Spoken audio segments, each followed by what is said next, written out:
everybody. Can't hear. Can you guys hear me? Not well. No, I'm really on top of You have to this. put Do I have to do what? get close to it. Oh, geez. A little closer, people. Can you hear me? Can everybody hear me now? I'll talk louder. Can you hear me? Okay.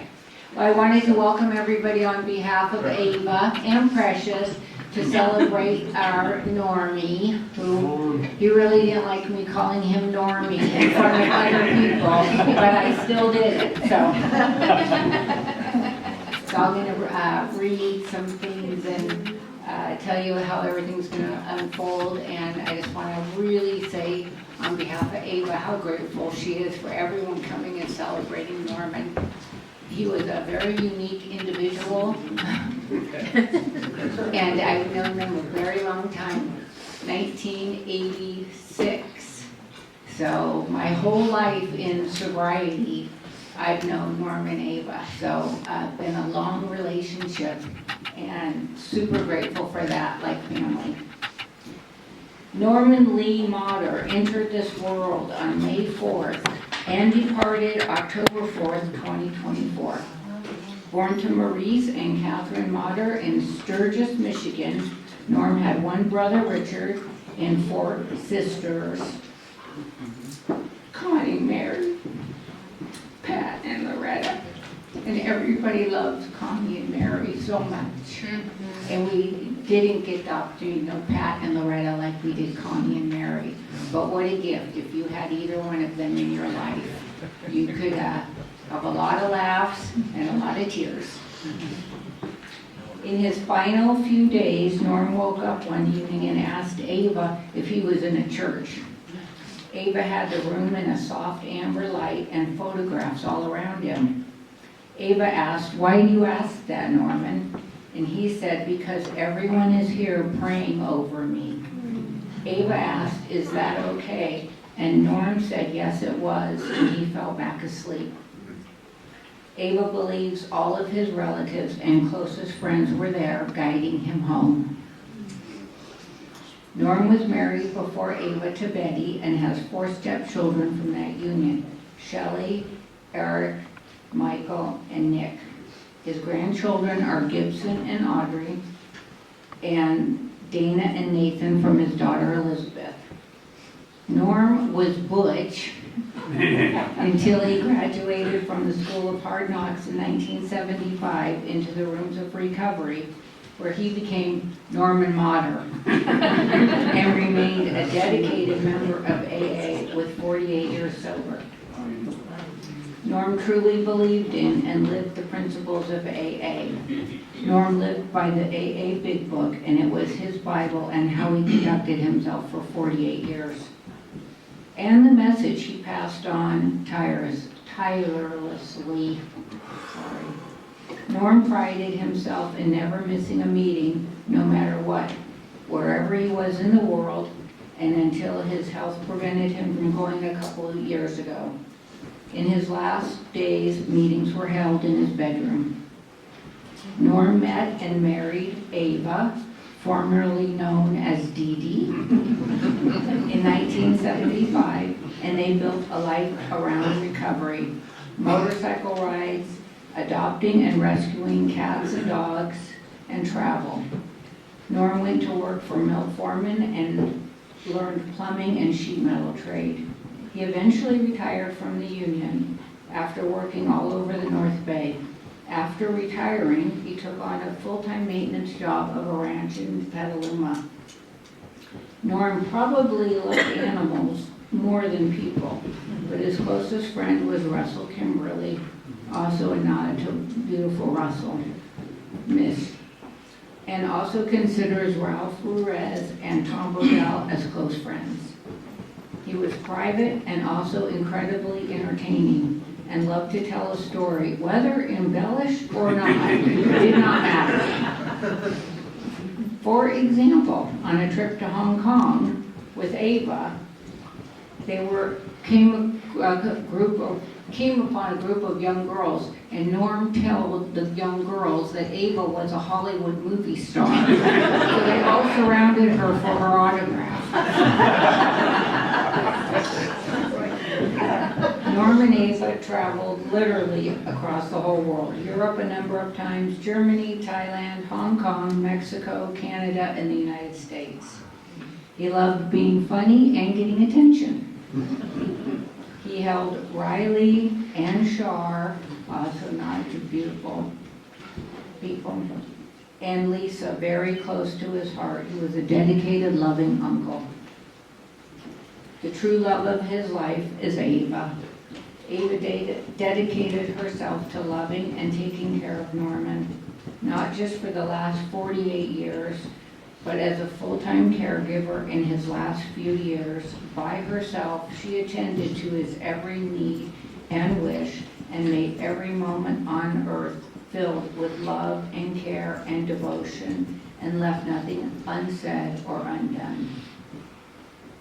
His voice got smaller and weaker, but loud and clear one evening he said, "Ava, I love you." Norm was a handful, that's for sure. All characters, sarcastic, wisecracking prankster. He was flawed and he was perfect. He loved deeply and quietly. He was a friend, a mentor, a teacher, a student, a caring member of AA, a husband, an uncle, a brother, a son, a dad, and to his own self, he was true. Norm was Norman, and the world is dimmer without him.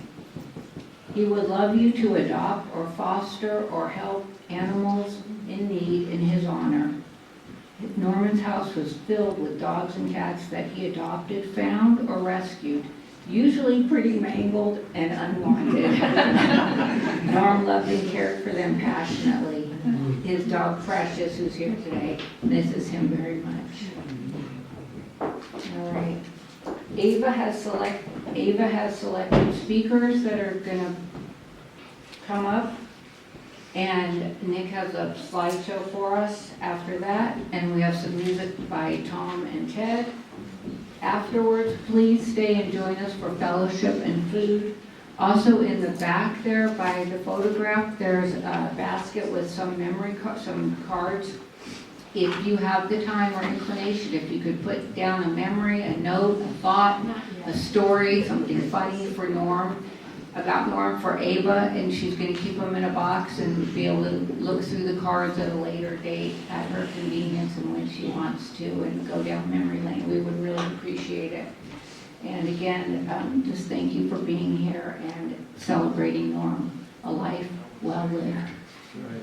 And Martha, you forgot Sonia. and Sonia's going to come up right now. Everyone's like, who's this girl? I can sense it. I am beautifully a part of Ava's family. She is treating patients with me, so I'm somewhat her new boss, but more inclined and happily to be a part of her family. You guys know Julie back there, Stephen's girlfriend. I'm really blown away by what I just heard, and I would like to invite us to be in that state of prayer that was with Norm while I sing this over you. I believe that he's here right now, and this is an awesome celebration. Somewhere over the rainbow, way up high, there's a land that I heard of once in a lullaby.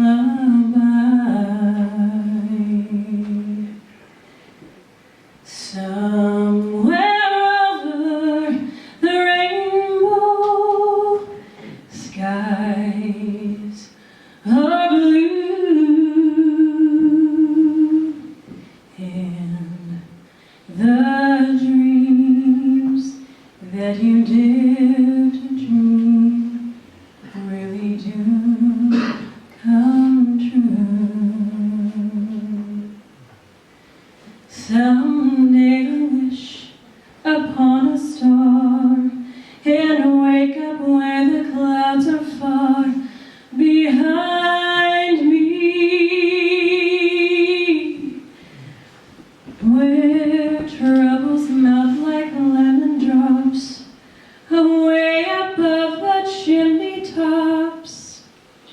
that's where you'll find me. Somewhere over the rainbow, way up high, there's a land that I heard of once in a lullaby.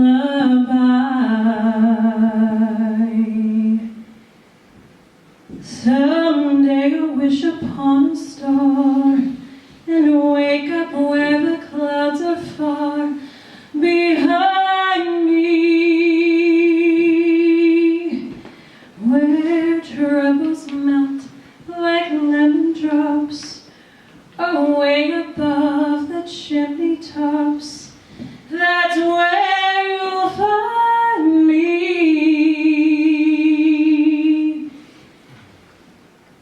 Somewhere over the rainbow, bluebirds fly. Birds fly over the rainbow. Then why, oh why can't I? If happy little bluebirds fly beyond the rainbow, why can't I?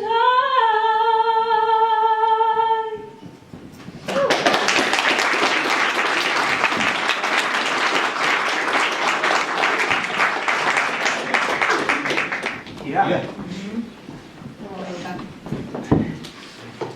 My name's Shelley. I am the oldest of Norman's stepchildren. I'm also the bossiest. So, most of my memories of Norman are over 50 years old. And the stories that I have in the beginning of our relationship with Norman, I'm speaking for my brothers also, they were the rosiest of times. It was the mid-60s and 70s.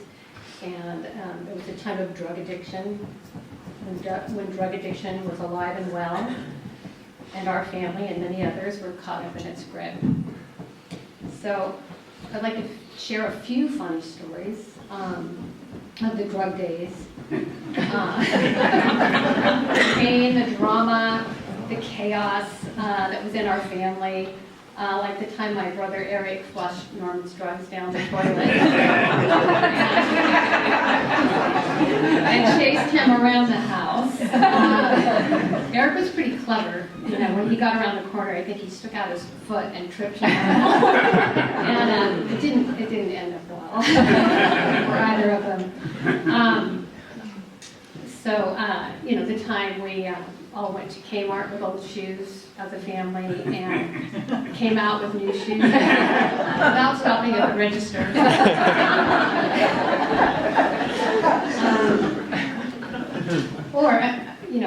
Another funny story was Norman went into a grocery store and, look how fit he is with his abs of steel, but he came out with abs of steak. They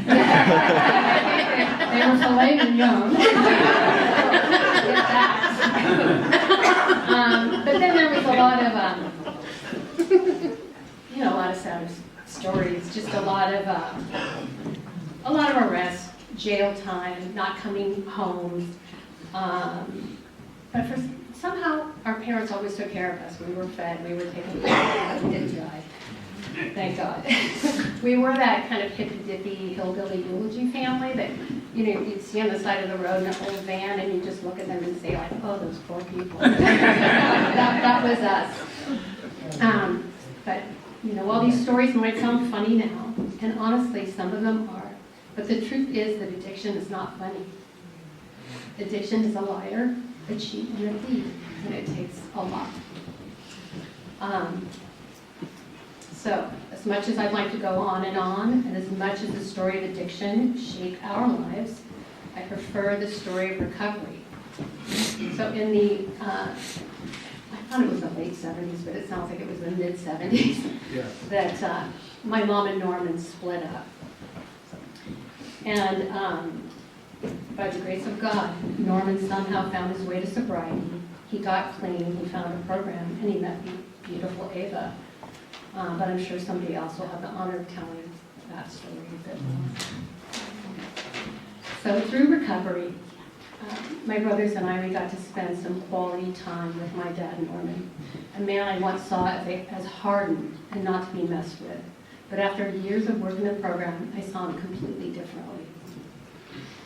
He gave up so much, not just alcohol and drugs, but cigarettes and caffeine, I believe. They're all drugs, he would sneer. They're all drugs. So after some time in AA, Norman and I started having deep, honest conversations. It continued until about a year before his passing. There was no shame, no guilt, no awkwardness between us anymore. There was just the truth about what happened and where we are now. He changed. He faced his demons, and I truly believe he experienced a spiritual awakening. He wasn't just sober, he was free in many ways. He didn't seem to be driven by his ego, not from me anyway. He stopped being the center of attention, and started making room for others. I know he helped a lot of people. He became a loving, honest, responsible, and respectful person. I remember telling my mom after one visit with my dad and Ava, I said, he made it. He handled his shit, Mom. Most of us don't. He beat the odds. Many in our family did not. He's free. Norman was strong and disciplined. He was no one's victim.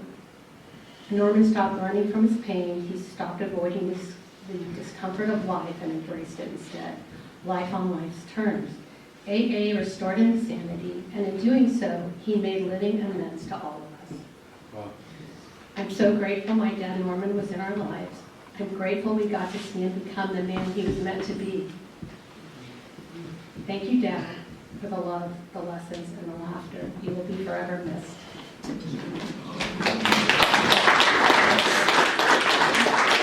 Hi, everybody. Hey, Eric.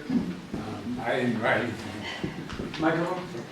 Hello, everybody. I was going to write something, and I wasn't sure if I was going to be able to make it, and I made it here, and Shelley spoke a lot. But, you know, it was a rough patch, and I'm so proud of Norman to get where he got. Ava is the best thing that ever happened to him. And even through all the hell that we went through at times, Norman was always loving. And we were fed, and we were taken care of, and it was crazy, and we survived. And I withheld my love for him, because I blamed him.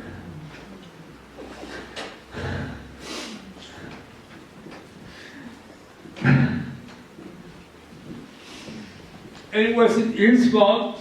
It was just a time and a period. And when he passed, maybe 50 years, pent-up love was released and felt.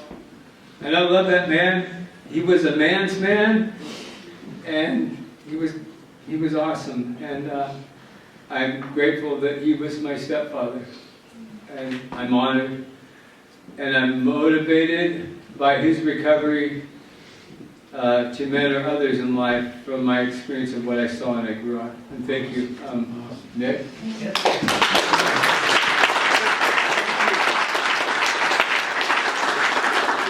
You guys hear me? Hi.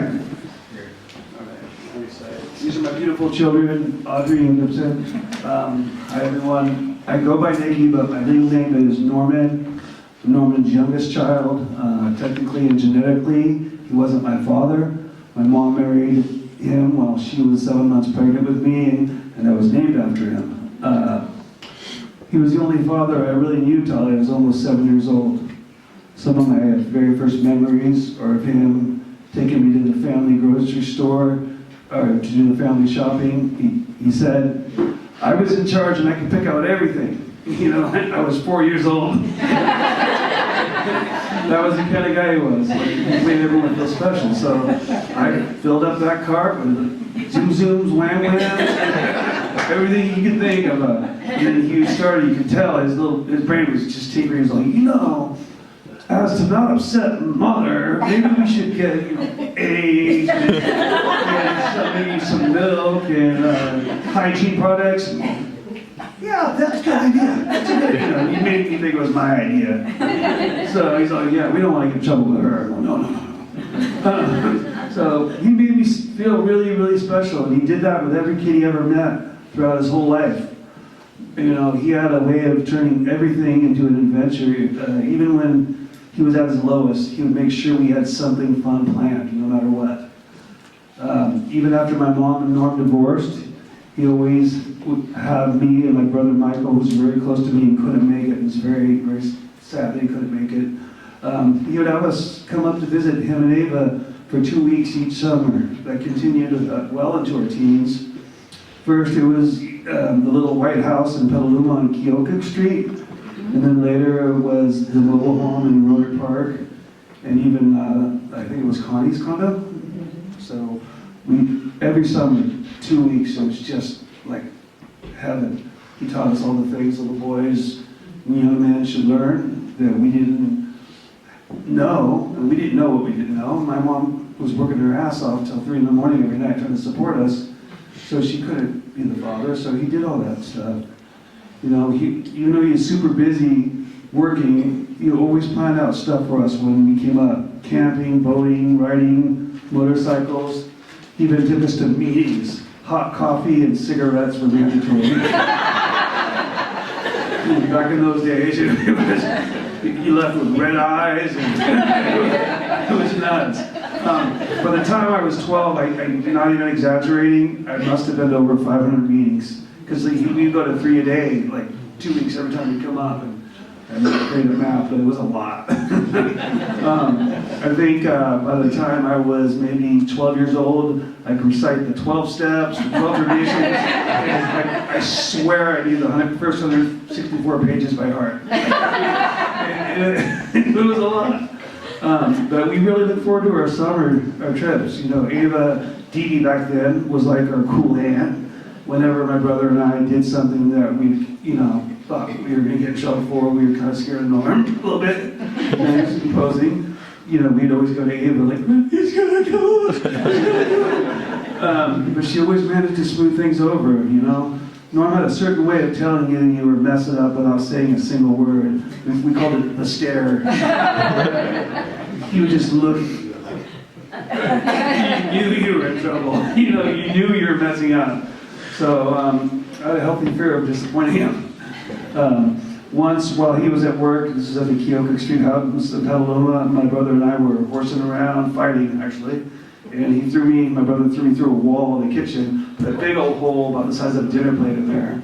And oh my God, I was terrified. Ava was gone for a little bit. She came back, I was crying. No, he's gonna kill us, he's gonna beat us, he's gonna belt us, all this stuff. And seriously, those were the longest 7 hours of my life.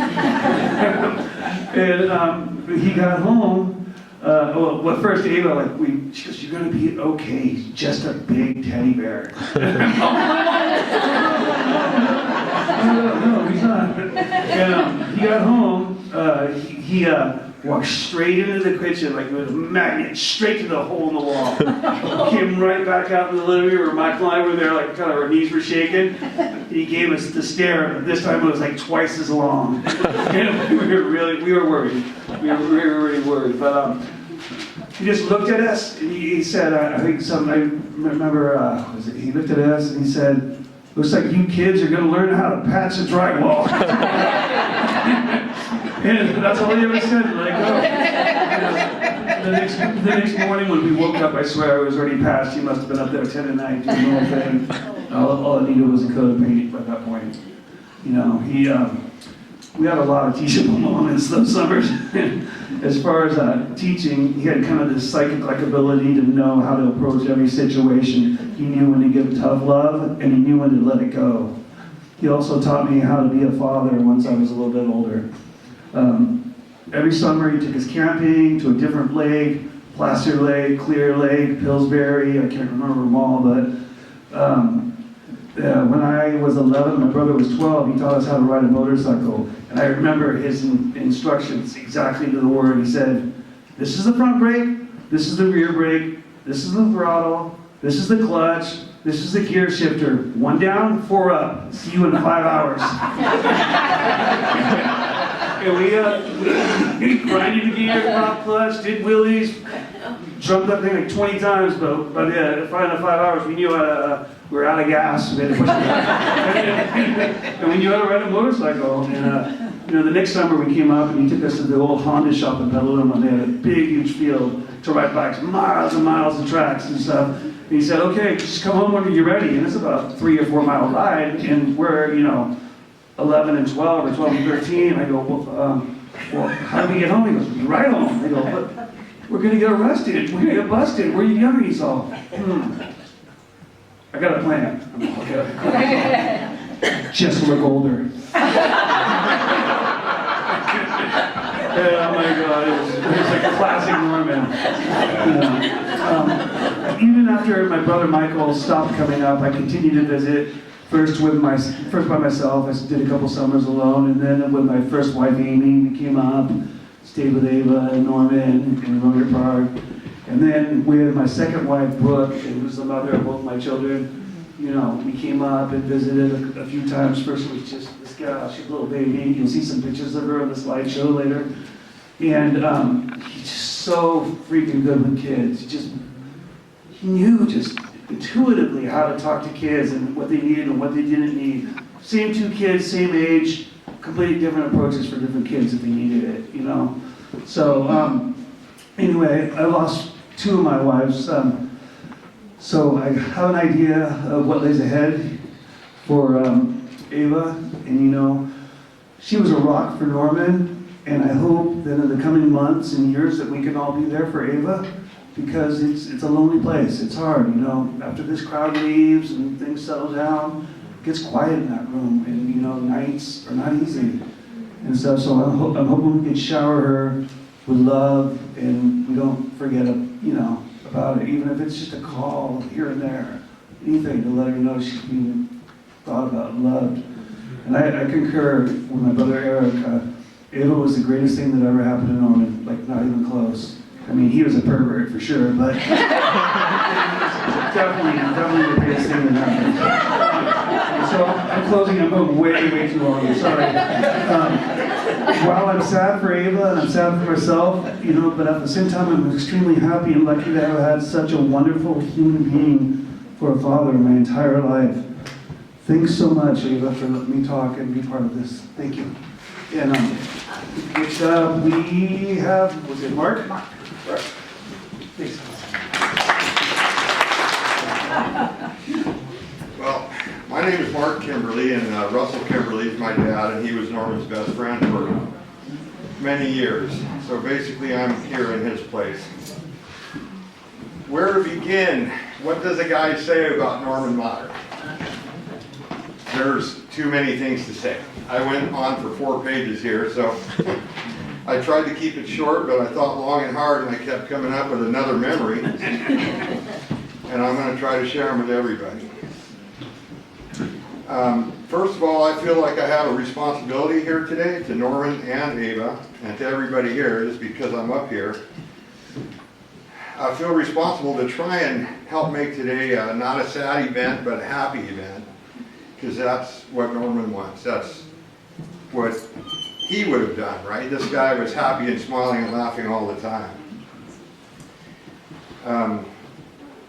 We all know what a fun guy he was, how he's always joking and teasing and laughing. He's never been one in my memory to be on a bummer. And although it's a bit sad for us maybe, we don't get to see him for a while, it's also a happy day because we get to celebrate his life. Because, Norman successfully made his transition, and he made his life a success. And right now, he's not suffering anymore with emphysema, because that really was hard on him for quite a while. He did everything he was supposed to do in life. Total success. He's moved on to what's next. So to me, it's not that he's dead. I don't even want to use that word. It's just that he has changed now. He made the transition. He's moved on. We're all going to do it one day. I believe we're all going to see him again one day. So let's be happy and celebrate. Now, the history of Norman with my family, he entered into our lives, the Kimberly family, and this is kind of funny to me, through a chance encounter he had with my father, Russell. Now, my dad had checked into Turning Point. Many of you probably know what that is, and this is way back in the 70s. I think I was still in high school. And Norman told me that story himself. So my dad's there. It's his first couple days at Turning Point. He's laying around in his bed. He's still kind of all out of it, maybe not fully detoxed. And Norman was there, not as a client, but I think he was helping out. And Norman goes into my dad's room, and he sees him there, and he goes to introduce himself. And my dad tried to speak to Norman, couldn't get his words out, messed up all his words, slurring his words. And Norman just looked at him and laughed his ass off. Right? And then my dad laughed too. And it was so funny that just like that, right then and there, they became best buddies. And that lasted for decades into the future. They didn't know what was in store for them. God was telling me that everything was going to be okay. He has blessed you both. I hope I should do so good. I love you, Normie. Always, Teresa.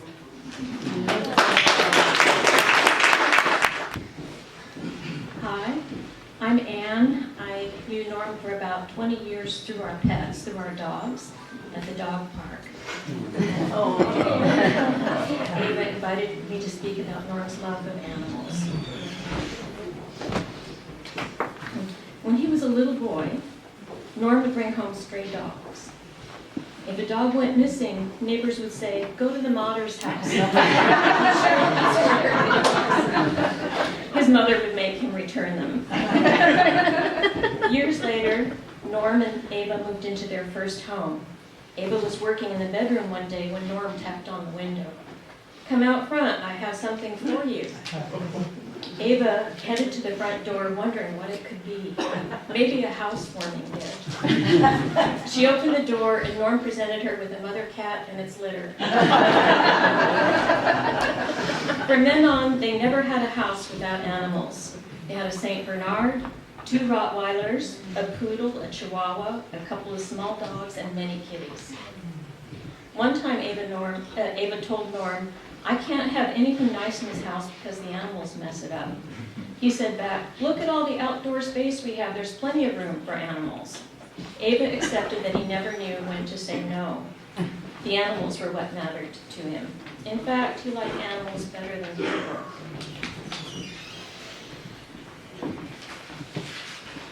Ava said to Norm, "You don't have any social skills." Norm replied, "I know and I don't care." That's right. Even so, Norm mellowed over the years. Ava said that under all those layers, he had a real softness in his heart. And I think all of us here knew his soft heart. I'd like to say a little about our dog park group. Several friends told me the same thing. When we see Norm's red truck, we knew it would be a good day. Norm's stories made us laugh or reflect on his wisdom when he had something serious to say. I was happy to finally meet Ava about 2 years ago when we visited her and Norm in their home. Spending time with them was insightful and moving. They clearly loved each other.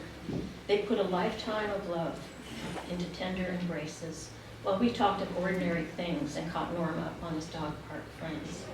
The last time we visited Norm and Ava, we had a potluck brunch, and it was a very happy time. So Ava, thank you for inviting us into your life. You and Norm will always be dear to us.